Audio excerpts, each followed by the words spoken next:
BoJack Horseman is not a show about a famous horse. It's a story about someone who had everything and still doesn't know why he feels empty.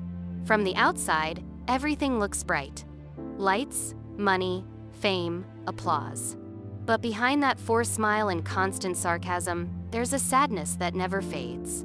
A sadness so human that it hurts to watch, even when the main character isn't human at all.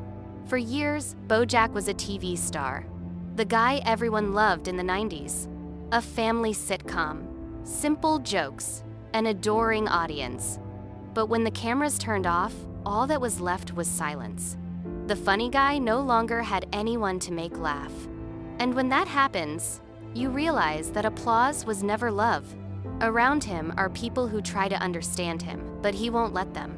Todd, his best friend, loves him despite everything, even when BoJack uses him, humiliates him, betrays him. Diane, his confidant, represents something deeper, the voice that confronts him. The one who reminds him that self-destruction isn't an excuse. And still, BoJack makes the same mistakes over and over again.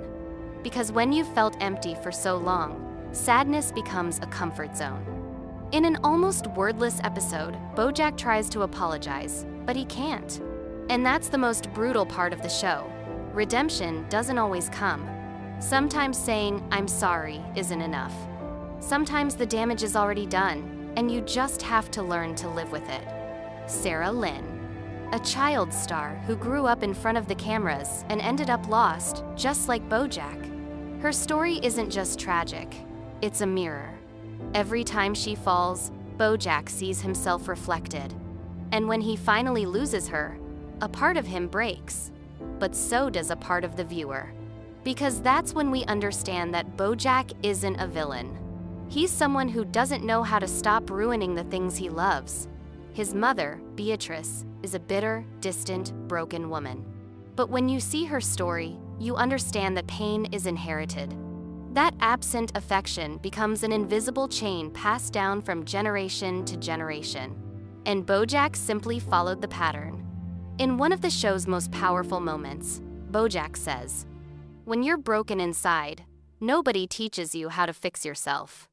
And that's the essence of the series. BoJack isn't trying to be loved, he's trying to understand why he can't love himself. The show doesn't offer happy endings. It offers truth. And the truth is that sometimes change isn't enough. Sometimes you simply learn to live with your mistakes. To recognize that the past doesn't disappear, it just becomes quieter. In the final episode, BoJack and Diane sit together, in silence. There's no moral, no big twist. Just two people understanding that not everything can be fixed, but it's still worth trying. BoJack Horseman is a show disguised as a comedy, but in reality, it's a mirror of our own shadows. It shows us that we're all a bit like BoJack, insecure, lost, nostalgic for something we're not even sure ever existed. And maybe that's its deepest message, that even in the midst of failure, regret, and pain, there's still beauty in trying to be better, even if it's just for one more day.